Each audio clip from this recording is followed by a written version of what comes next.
All right, man. Join me right now on Kumite TV is Bantamweight up-and-comer Chad Anheliger. How you doing, Chad? How's life treating you?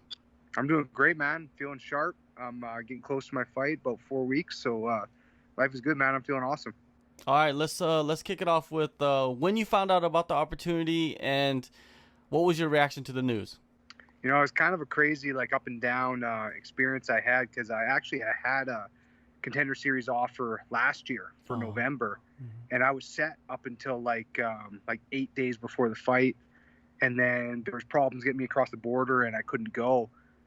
So that was like that moment where you get that big phone call, and I was like super excited.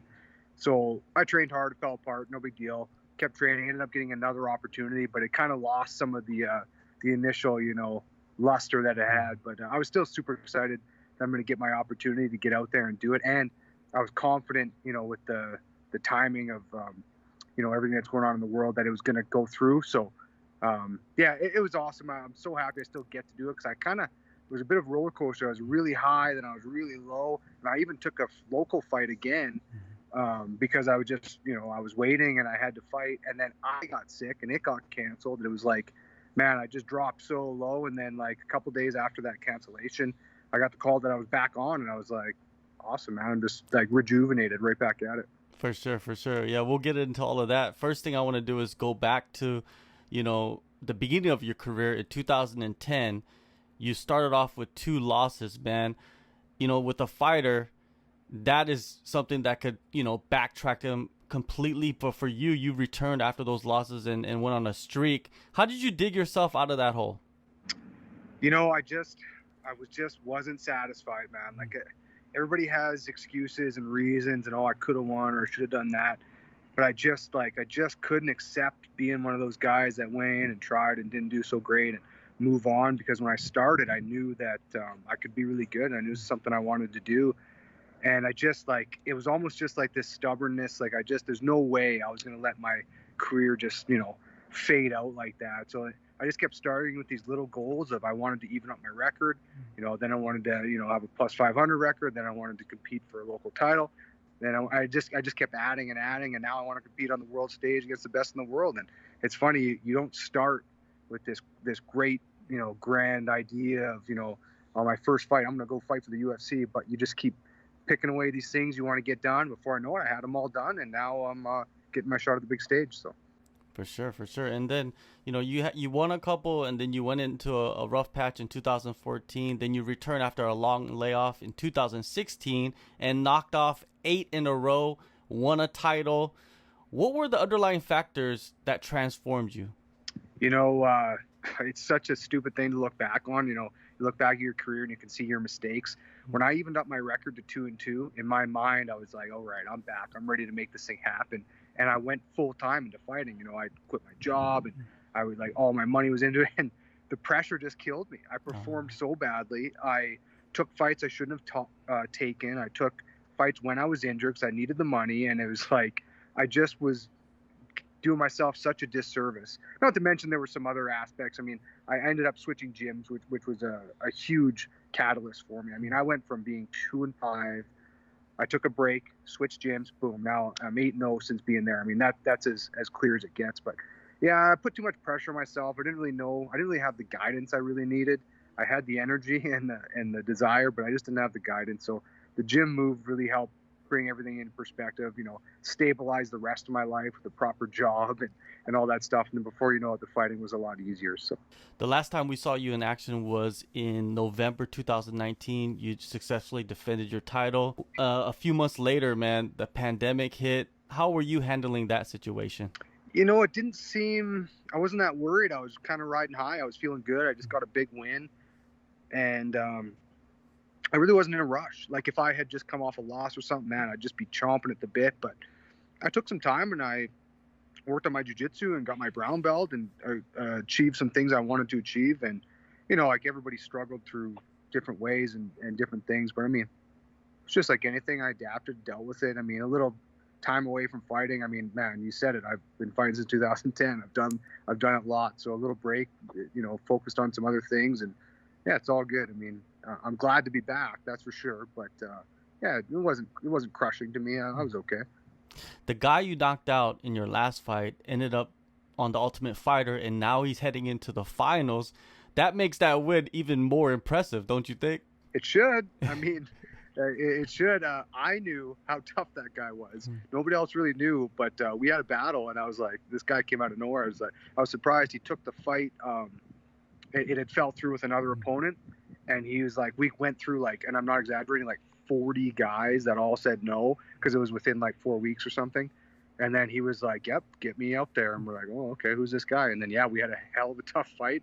And now I see he's doing great, so I'm happy for him. But I know where I stand. I know that, good for him for being in the finals. But, I mean, that'd be my finals if I was there. So I'm not too worried about it. He can have it. I don't want to live in no stupid tough house. So.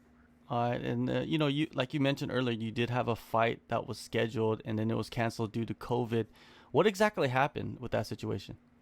Yeah, Tyler Wilson, a guy up here in Canada, was coming out to challenge my title. Really tough guy. Again, one of the few guys that said yes and got me motivated. We were ready to rock. And I was like 8 days out, and I tested positive for COVID and then got sick. And then, I couldn't fly out, couldn't fight. Obviously, I missed it all. And that was like almost like a flare-up event where COVID kind of dipped down a little bit and some stuff was starting to happen again. And I missed out because I got sick. And then like COVID took over again. So it was like this one little blip where I could have jumped in and maybe got a fight, but I missed out on it. And then that's the one time when I was starting to get pretty frustrated. But it was only like a week after I was supposed to fight. My management ended up calling saying that we're back on for Contender Series. So, I mean, it all worked out. I didn't have to fight that fight anyway. And it was a big risk fight. I mean, Tyler was a tough guy. And, I'd already established that I deserved to be there. But, I couldn't get there. I couldn't get over the border. So, it was kind of a high risk, low reward fight. But in the end, I ended up not needing it. So it worked out essentially. But I mean, too bad for Tyler. It would have been good to fight, but it is what it is. That's right, man. And you got this opportunity. The guy that you're facing is Gafurov, a guy that has fought for major promotions already. And I feel like this is the fight, probably the toughest fight between you two, because you guys have so much experience and fighting at the highest level. What is your assessment of him and his fighting style? I love it. It gets me excited to fight a skilled, experienced guy like that, like Gafurov. And it shows to me what the UFC thinks of me too. I mean, we're matched up because I know what I can do.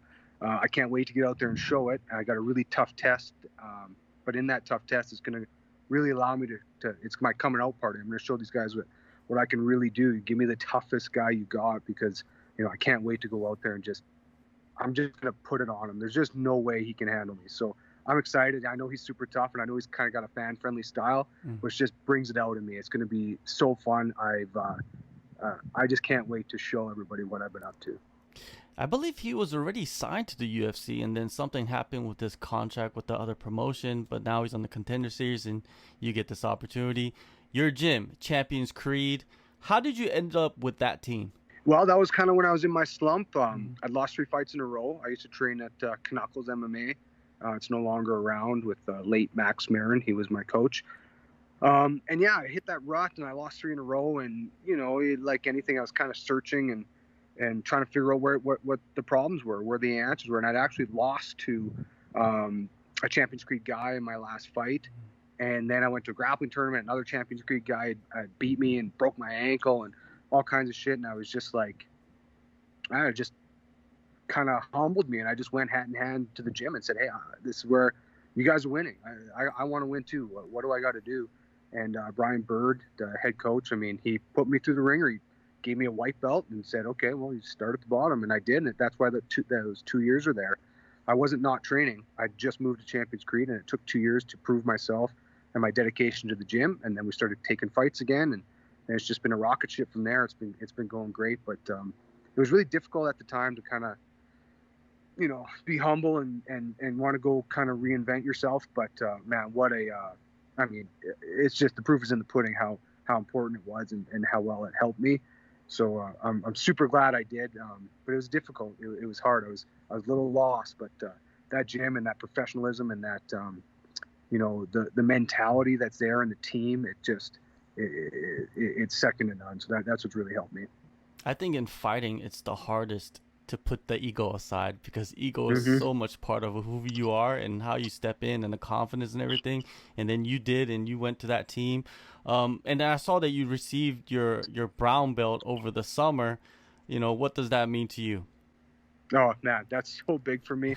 I mean, my only losses were submission losses, and when I first started, I was a little green. You know, I was super tough and super skilled, and in some areas, but I definitely lacked in others. But you know, I had a real eager old coach, and he wanted to get it going and get these fights, and I would have benefited from a little bit more time and structure, but I just got it later. So, and I'm not upset about it. You know, how could I be sitting here about to go fight in Vegas on Contender Series and be upset about my career? It's going as great as, you know, 99% of the fighters would ever want it to go. So, you know, it was a little up and down, but now that I'm there, I'm ready for it. You know, I'm not no flash in the pan, 5-0, you know, never really been tested before. I've been through a lot. So now when the stakes are high, I'm ready. I'm ready to win. Who have been the guys that have been helping you in the training room getting prepared? We have such a big team, such an awesome team. We have a lot of really good amateur guys that are just turning pro. Nick LeBlanc and Ramil. Those guys are always fighting, always training. They're a little bit bigger, giving me good push. I got Hakeem Dawodu. I helped him prepare a lot for his last fight, but he's been on the shelf a bit after, because he was kind of injured going into the fight, and now I know he's working some rehab stuff. So he's been out a bit, but he's such a leader for our gym. His work ethic is just insane, and his professionalism and how he handles himself when it comes to training and the hard work and the not fun parts. He's just such a pro, and it really helps kind of lead the team for sure. Any other locations or coaches you work with? Yeah, I move around a little bit. I've got a strength and conditioning coach, Jason Pryor. He's actually been with me from like day one. It started out as just like helping each other out. He was preparing for a fight, and I was helping him. And then anyway, it's evolved into this coach relationship. He's really helped do a lot for me in my game. And Paul Sukes at Silverback Martial Arts, he's been a new striking coach for me. And it's just so nice to freshen up with a couple different looks in striking. Striking something I've been very comfortable with my whole career. But just to get a new coach perspective and come sharpen some things up, I'm feeling, you know, better than I've ever felt. It must feel nice to go out from your main gym and work with a striking coach and then bring something new to your training partners, because, you know, sometimes you get used to each other, right? Well, and it's true, and you get almost settled into how each round's gonna go, because that's how it always goes. And it's just like anything, when you go somewhere else or you do something else, it's a little bit of a push. You know, if I walk into the same door every single day, it's hard to you know, kind of get that energy and get lit up each time. But yeah, it was a smart ad for me, because it just gave me an extra boost. You know, it's an extra training session I wouldn't have normally had. So yeah, I'm pretty lucky here in the city that we got a strong community, and you know, we're helping the other gyms, other fighters. Everybody helps everybody get better. So yeah, it's all good. No doubt. Now, what are your expectations against Gafurov? What type of performance are you expecting? Yeah, I'm gonna make him tired, and then I'm gonna take him out, and that's just what's gonna happen. He's gonna run out of options. I move too well, and my footwork, my speed, my striking is gonna really make him uncomfortable. And then when he tries his wrestling, I'm gonna also shut that down, and then I'm just gonna see it on him when he starts to, all the solutions and options to his brain start going out the window, and he gets desperate, and I take him out. I'm just gonna let him kind of pick his own way out, but I'll shut him down everywhere. I know I'm better than him. Once you earn the contract, you'll be entering the Bantamweight division in the UFC, arguably the best division, the most exciting division, the most talented division in the world. What are your thoughts on just, you know, that prospect of you just being in there with that talent pool?